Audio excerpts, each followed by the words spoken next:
Салям алейкум, хайрлах шамлар. Добрый вечер. В эфире телеканала АТР. Вы смотрите информационно-аналитическую программу «Бугунь». В студии для вас работаю я, Гульсум Халилова. Следующие 40 минут в этой студии с гостями, которые подключатся к нам в эфир, мы обсудим основные события сегодняшнего дня. Начнем со следующего информационного сообщения. Участники подгруппы по политическим вопросам трехсторонней контактной группы в Минске взяли за основу предложенный украинской стороной план действий по Донбассу. Об этом украинская делегация сообщила на своей странице Facebook. Давайте послушаем, о чем идет речь. Виведення іноземних військ, незаконних збройних формувань та найманців з території України на початку 2021 року. Скасування владою Російської Федерації низки рішень і документів, які є прямим втручанням в життя ОРДЛО, наприклад, про спрощений порядок надання жителям цих територій російського громадянства. Відновлення контролю над відповідною ділянкою російсько-українського кордону за допомогою спеціальної моніторингової місії ОБСЄ. Збільшення чисельності місії СММ ОБСЄ у 4 рази. Лише за виконання перших 4 умов – підготовка та проведення на території ОРДЛО виборів. Сам план озвучил на прошлой неделе в интервью ТАСС глава украинской делегации в ТКГ Леонид Кравчук. Он сделал акцент на том, что это не документ, а конкретной стороны. Цей документ не український, не російський, не авторства ОРДЛО, а це буде документ тристоронньої контактної групи, яка за пропозицією пані Грау підготувала доручення пану П'єру Морелю, це посол з політичних питань в системі Мінських угод, щоб він об'єднав пропозиції всіх і підготував один документ, який ми будемо обговорювати. А вот министр иностранных дел Украины Дмитрий Кулеба считает, что мирный план по Донбассу может вызвать споры между Украиной и Россией. Эти споры в единое целое должны свести сопредседатели ОБСЕ. З обранням президента Зеленського Україна змінила стратегію поведінки в тристоронній контактній групі і стала проактивною. Почала висувати нові ініціативи і задавати темп дискусій. Не відбиватися, а задавати темп, тиснути. План дій – це черговий елемент цієї політики, тобто нова ініціатива, нові пропозиції.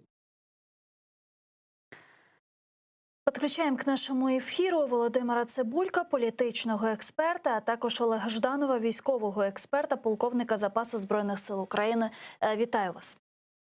Добрый вечер. Добрый вечер. Добрый вечер. Ну, для начала, как вам план действий вот совместных шагов от украинской делегации в трехсторонней контактной группе в Минске? Пане Володимире, начнем с вас. Ну, я почну з того, що це лише політична, спроба політичного вирішення. А насправді найбільшою проблемою є не фіксування кордону чи вибори, а найбільшою проблемою в цьому плані є повністю замовчана ініціатива відновлення інфраструктури і, скажімо так, компенсації втрат громадянам, які втратили своє майно, а подальшому ще і повернення власності, зокрема, в тому числі і держави на окупованих територіях. Хто має компенсувати втрати Україні? Адже розграбовані державні підприємства, розграбована власність громадян, і про це насправді українська сторона навіть не обмовляється. Свого часу Петро Порошенко наполягав на створенні фонду реабілітації інфраструктури Донбасу. Про цей фонд зараз ніхто не говорить. Тобто є загроза, що мирна ініціатива української сторони полягає в тому, що Україна бере на себе, скажімо, український бюджет бере на себе повністю реабілітацію цієї зруйнованої інфраструктури Донбасу.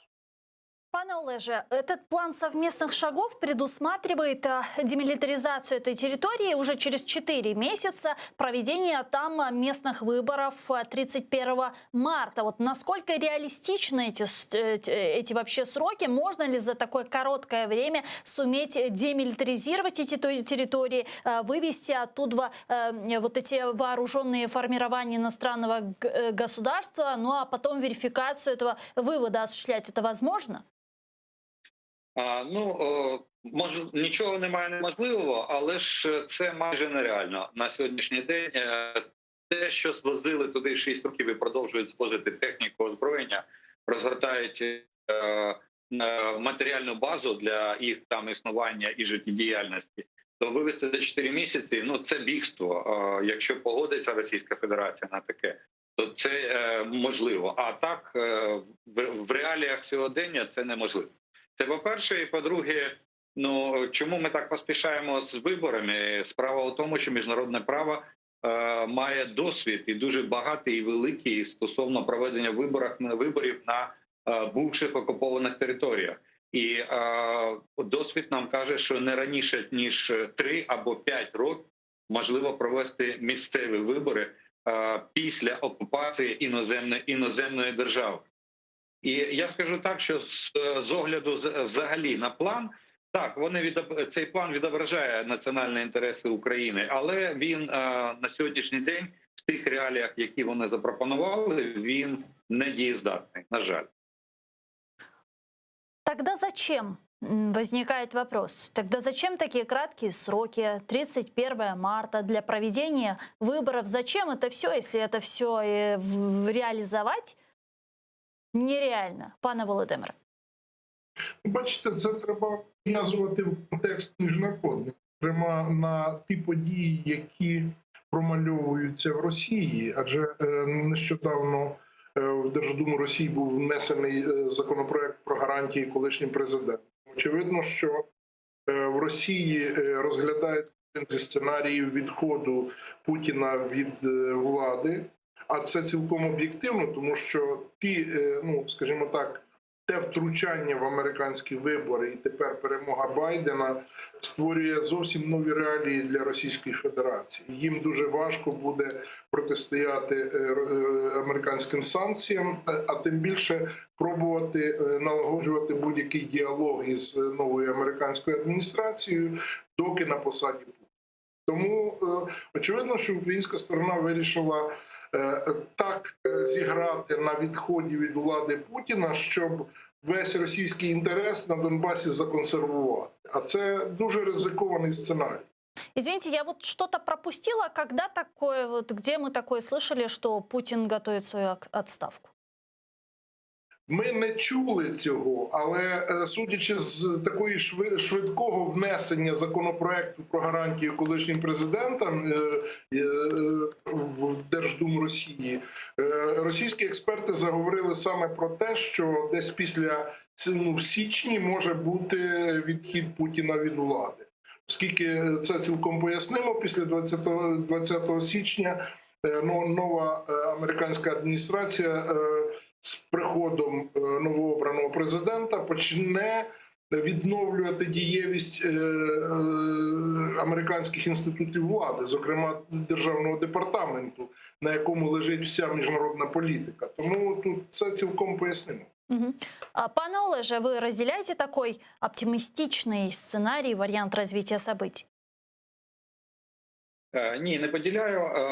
Я навіть процитую, не в точності, а процитую слова Путіна, що їх головне завдання – це не спростудитися на похоронах ті, хто мріє, що Росія сьогодні загнеться або він піде у відставку.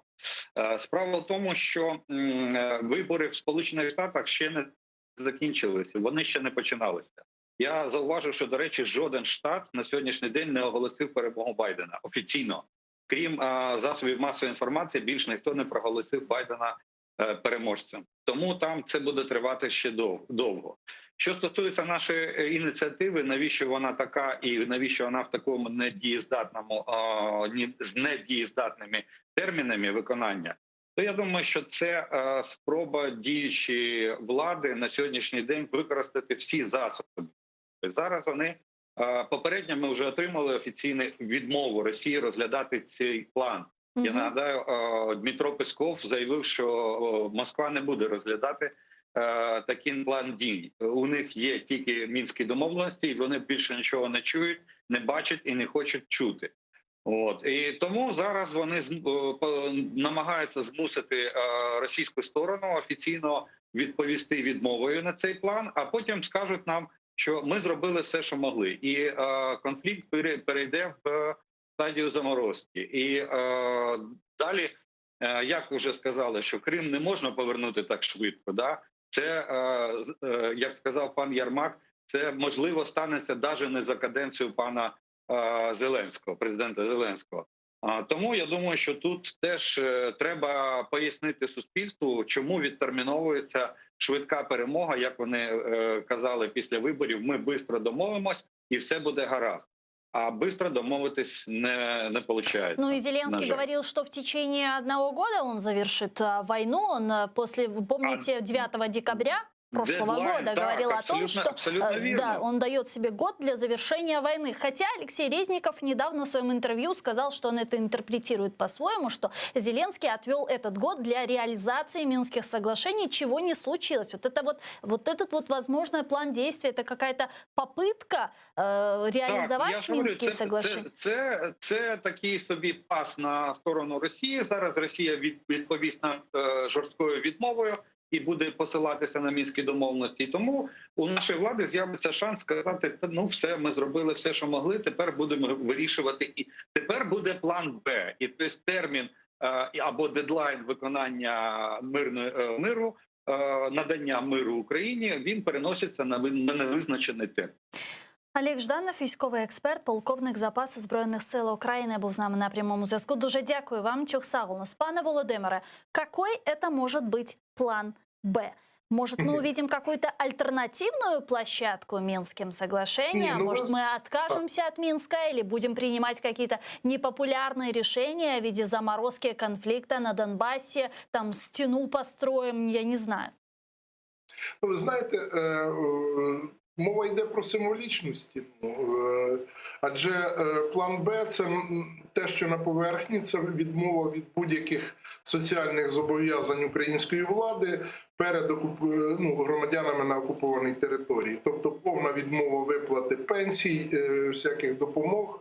І в цьому плані Україна відрізає цю частину, відмовляється від будь-яких соціальних зобов'язань, все перекладає на плечі окупанта. Тому це єдине, що під силу найближчим часом здійснити Україні. Більше ніяких спеціальних рішень, які б покращили ситуацію. Насправді Україні не вистачає коштів для внутрішнього життя. Недоїмка, діра в бюджеті величезна. І мені здається, що якраз влада готується через цю, умовно кажучи, поразку ініціатив на примирення, відмовитися від всього комплексу зобов'язань, починаючи з виплати пенсій громадянам на окупованій території, ну і будь-яких там фінансових допомог.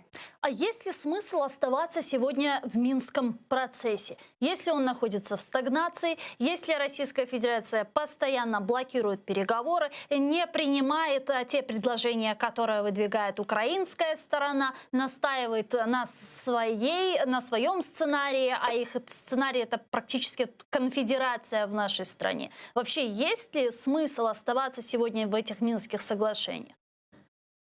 Насправді Зеленський дуже старався з Єрмаком на пару, дуже старався допомогти Росії позбавитися санкцій, бо основний пакет санкцій, який повністю зупиняє розвиток Росії, він все-таки прив'язаний до донецьких санкцій, не до санкцій по Криму.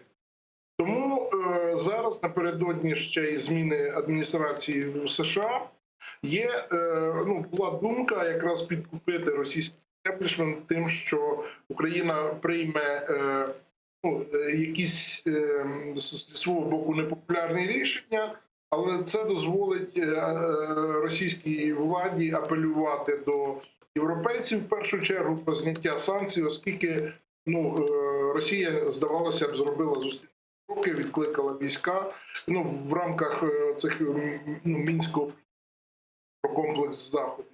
Тому насправді те, що робить Кравчук, він пробує допомогти Росії зняти санкції через Донбас. Чи він доможеться цього? Я боюсь, що зняти санкції з Росії поступками лише з боку самої України не вдасться. Швидше за все, що якщо Росія захоче зняти такі санкції, Вона повинна йти на комплексні кроки, а не лише розігрувати двосторонній сценарій з Україною. Мгм. Вы несколько раз уже упоминали про президентские выборы в США. Хочу продолжить эту тему и обсудить, учитывая, что государственный секретарь Майк Помпео заявил, что вскоре произойдет плавная передача власти второй администрации Дональда Трампа. В то же время он отметил, что голоса еще продолжают считать. An awful lot of work to do. Світ повинен бути повністю впевнений в тому, що перехідний період 20 січня буде успішним. А ми готові. Світ спостерігає за тим, що тут відбувається. Ми збираємося підрахувати всі голоси. То есть можно сделать такой вывод с его слов, что Дональд Трамп власть передавать не собирается. Ну, Дональд Трамп розраховує через судові інституції, через Верховний суд домогтися перемоги. Але справа в тому, що ті підрахунки, які зараз є, які опубліковані, там недораховані десяті долі відсотка, по суті, не дають шансу на перемогу Трампа. Тим більше, що з'явилася дуже цікава цифра. Ті 5 тисяч округів, які голосували за Байдена, вони генерують 70% валового продукту в Сполучених Штатах. Тобто найбільші виробництва, найбільші території, найбільш економічно активні голосували за Байдена. Тому навіть через судові інструменти перемогти волю виборців буде неможливо. Давайте подключим к нашей беседе Андрея Ильенко, народного депутата Украины 7-8 созыва, и поговорим втроем. Пане Андрею, витаю вас. Добрый вечер. Добрый вечер. Ну, вот эти заявления Дональда Трампа, что он победил, что были фальсификации на выборах и так далее, это вообще реально в США такое? Ну, я думаю, що, скажімо так, я не хочу зараз вступати в цю полеміку суто з політичної точки зору. Там хтось підтримує Трампа, і в Україні таких людей чимало, хто йому симпатизує. Вони виходять з певної презумпції, що його слова варті уваги. Якщо він говорить про якісь зловживання з боку своїх опонентів, то це не настільки безпідставно. З іншого боку, будь-яка, скажімо, така оцінка, що, мовляв, він просто не хоче прийняти свою поразку і хоче, підважити легітимність уже наступного президента подібною риторикою. Це теж вже певна політична позиція, тільки, відповідно, вже на підтримку Байдена. Я все-таки хочу далі тримати такий стійкий нейтралітет в цьому питанні. Сподіваюся, що американські інституції достатньо серйозно підійдуть і достатньо мають великий авторитет і незалежність для того, щоб вирішити і подібні спори теж. Я, до речі, не згоден, що це унікальна ситуація в історії Америки, що такого ніколи не було. Давайте згадаємо, наприклад, вибори 2000 року, коли був Джордж Буш-молодший проти Елла Гора, і коли теж там долю виборів вирішувала буквально там 1000 голосів в штаті Флорида, і там суди тривали теж декілька тижнів, і теж дуже довго кожен не хотів, скажімо, тобто кожен вважав себе переможцем. І потім лише через декілька тижнів вже стало зрозуміло остаточно після всіх рішень судів, що вже так, як є, і переміг Буш. Відповідно, так что мы, получается, поторопились с поздравлением Джозефа Байдена? Я не знаю, наскільки це можна вважати потерпілість, враховуючи, що вже більшість, я так розумію, світових лідерів його привітала. І, відверто кажучи, ми не були першими в цьому параді привітань Байдена, і не думаю, що це взагалі на щось сильно впливає. Але, може і дійсно треба було дочекатися вже якихось остаточних рішень. Але, ще раз скажу, я б уникнув тут якихось політичних формулювань. У нас своїх проблем багато. І я думаю, що американська система виборів, безумовно, має свої особливості, але вона має і свої доволі такі цікаві, те, в чому навіть архаїчні речі, які нам здаються навіть дивними. Так, що, наприклад, в Америці далеко не обов'язково набрати більше голосів виборців, безпосередньо людей, які голосують, для того, щоб перемогти на вибори. Інколи достатньо і програти, оце, як вони кажуть в Америці, popular vote, тобто голосування, безпосередньо народне голосування, і стати президентом. Як це, до речі, сталося з Трампом 4 роки назад. Він програв на 3 мільйони менше, набрав голосів виборців, але набрав більшість голосів виборців. Бо там якби система більше спрямована на те, що вибирають президента штати, як такі, а не навіть безпосередньо громадян. Пане Володимире, как вы считаете, если комитет выборщиков объявит победу Джозефа Байдена, Трамп также продолжит не признавать эти результаты? Может ли это породить какие-то массовые протесты в Соединенных Штатах Америки, которые перерастут в бессрочную какую-то акцию? Акції протесту, якби і були, то вони вже консолідували певну частину трампівського виборця. Хочу нагадати, що за цими підрахунками і за судовими оборудками Трампа насправді не зростає кількість виборників у Трампа. Він як законсервувався в своїх 213 виборниках, але навіть відбираючи у Байдена виборників, рано чи пізно ці штати встановлять істину і остаточна кількість виборників буде встановлена швидше за все на користь Байдена. Чому? Тому що попри те, що ситуація справді дуже схожа із 4-річної давності ситуацією, яку виграв Трамп, але все-таки, на відміну від Клінтон, Байден набрав уже на 5 мільйонів більше виборців.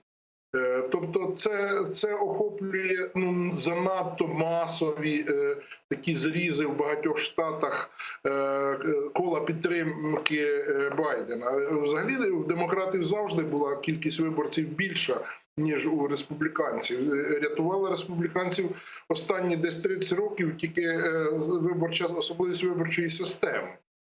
Хоча ми бачимо, що навіть в ході цього виборчого циклу навіть республіканці дещо поправили свої, скажімо, конгресові справи.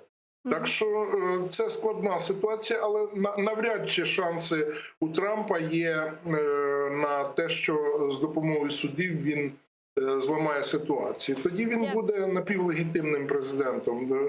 Це для ворогів Сполучених Штатів цілком прийнятний сценарій, але мені здається, що він не реалізований. Дуже дякую, Володимир Цибулько, політичний експерт, був з нами на прямому зв'язку. Чухсаунст. Пане Андрію, Байден неоднократно указывал на то, что важнейшим приоритетом во внешней политике будет помощь Украине в сопротивлении российской агрессии. Как это может проявляться на практиці? Якщо говорити про те, які можуть бути форми цієї допомоги, теоретично, які, наприклад, Америка застосовує по відношенню до інших країн, наприклад, таких країн, як Ізраїль, або інших країн, які є союзниками Америки, то це безпосередньо і допомога військовими технологіями, це допомога зброєю, озброєнням, це допомога грошима, це допомога військовими спеціалістами.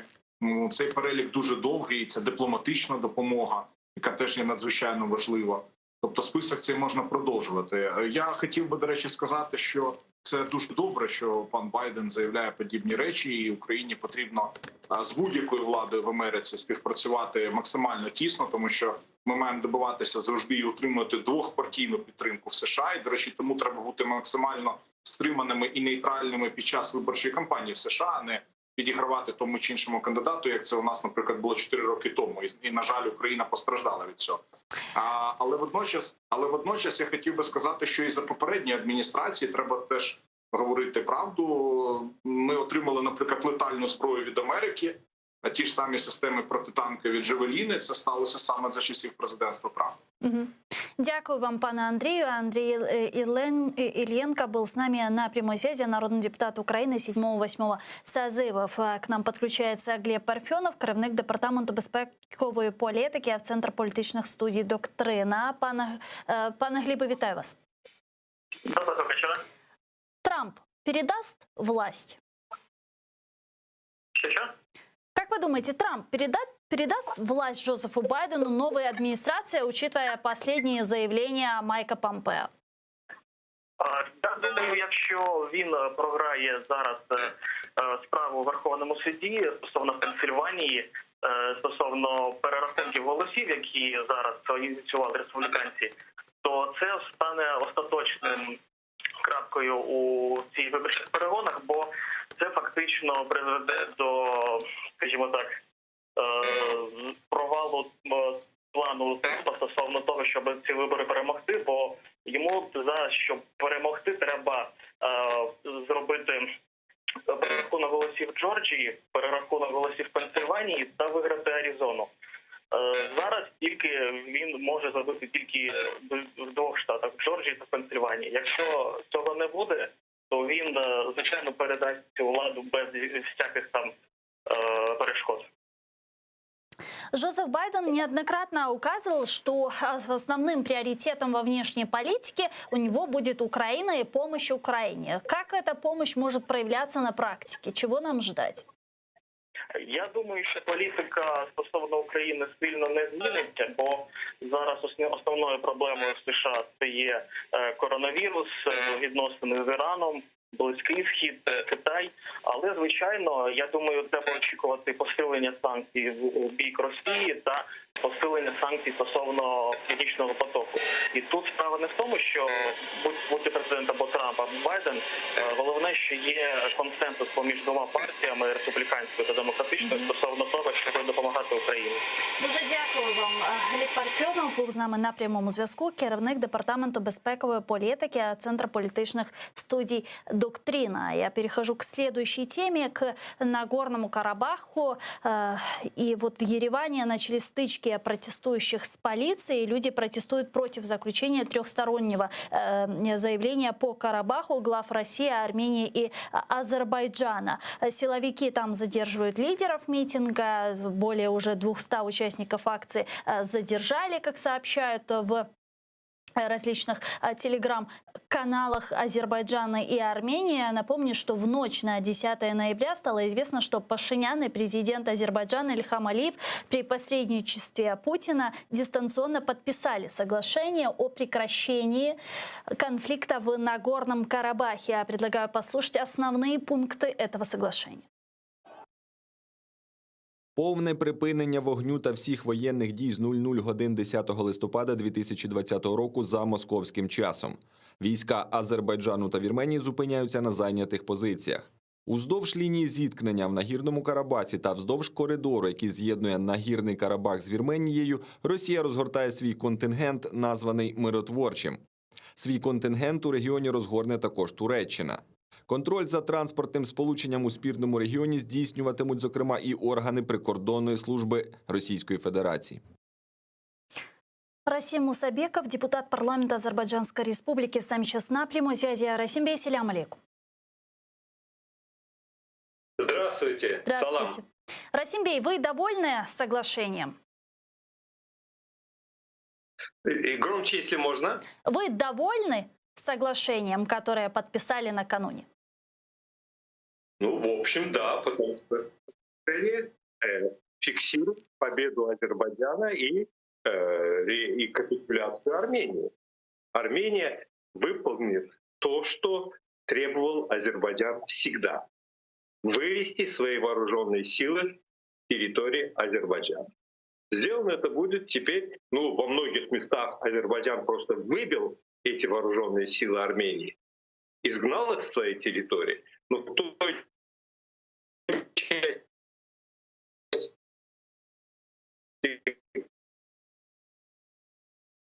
Алло.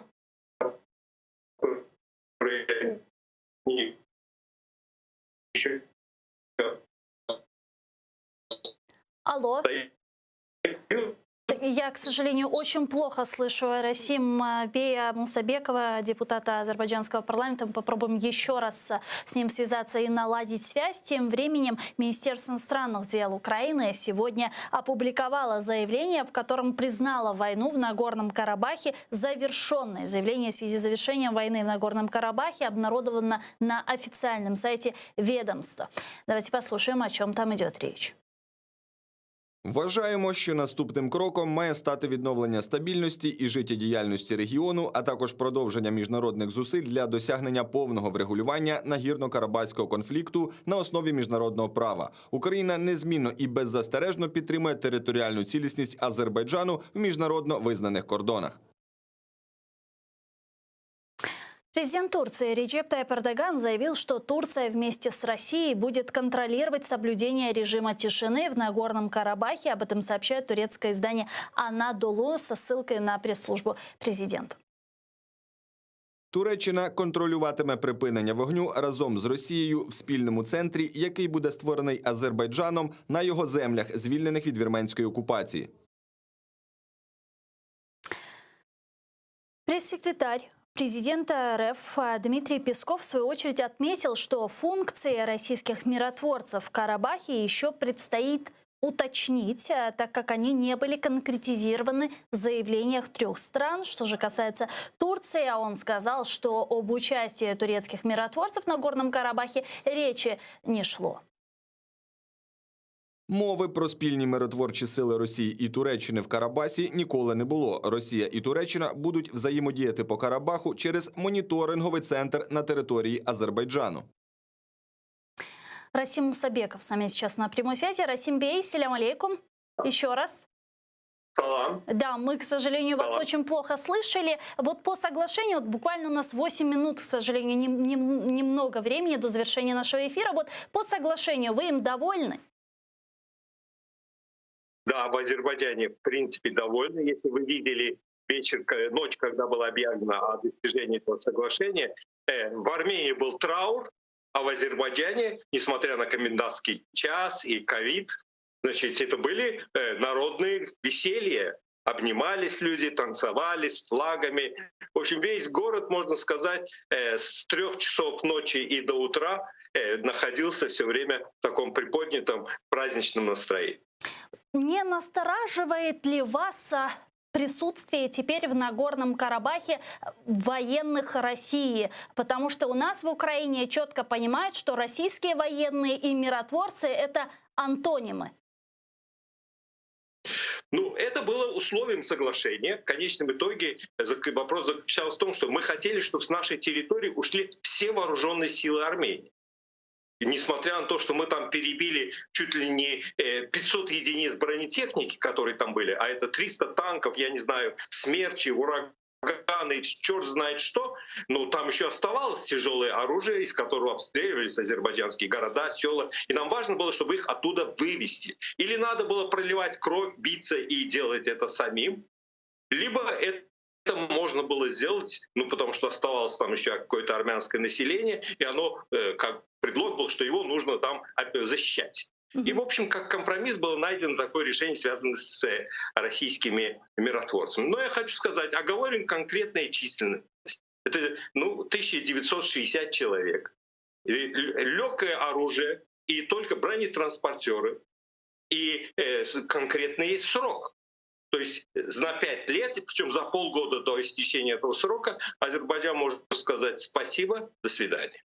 С учетом того, что вооруженные силы Азербайджана перемолотили в Нагорном Карабахе огромное количество и военной техники, и армянских вооруженных сил, и там, ну, скажем так, хорошенько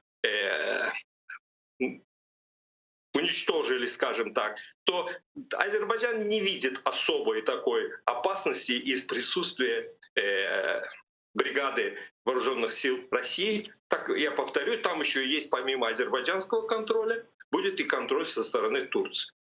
Вот в этом-то и вопрос, потому что Дмитрий Песков, пресс-секретарь Путина, говорит о том, что в этих соглашениях и в переговорах речи о том, что будут там и турецкие миротворцы, не шло. Действительно ли это так? Действительно сейчас в Нагорном Карабахе нет турецких миротворцев и не будет?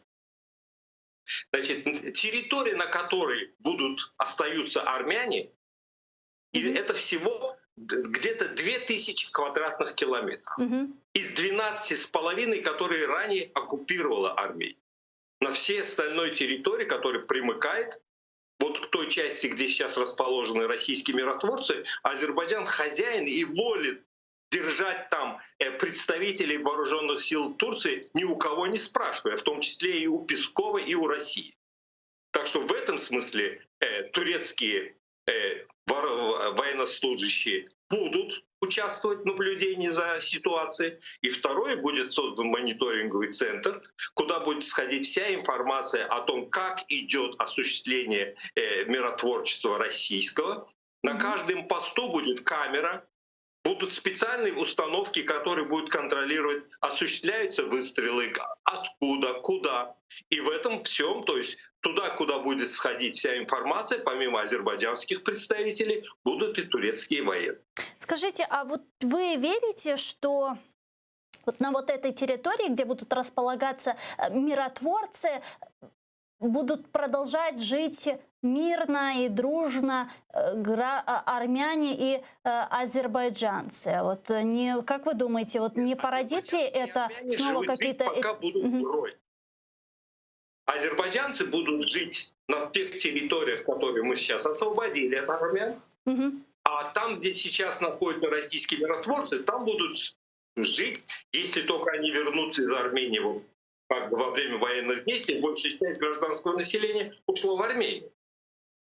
И поэтому сколько их вернется и сколько их будет там жить, мне сейчас трудно сказать, потому что военные действия шли, там везде остались, скажем так, не взорвавшиеся снаряды, очень много мин. То есть там должна пройти достаточно серьезная работа для того, чтобы гражданское население могло бы туда вернуться. Но ведь в Ханкинды, к примеру, тоже же жили азербайджанцы, а возможно, они тоже захотят вернуться в свои дома туда. Большая часть азербайджанцев Нагорного Карабаха жила в Шуше. В Шуше и в Шушинском районе. И он находится и остается под азербайджанским контролем. Мы 8 числа штурмом взяли Шушу. Никто не ожидал, что Азербайджан это сможет сделать.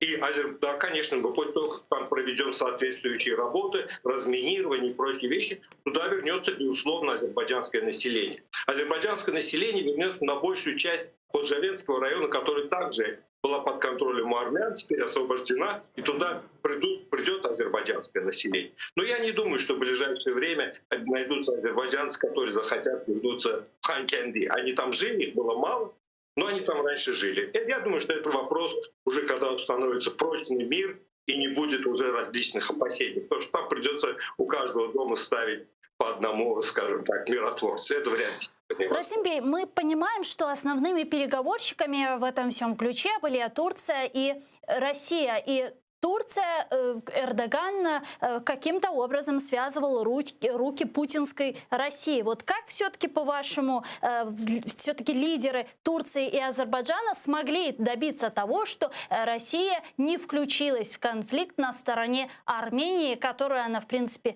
поддерживала всегда? Были такие попытки.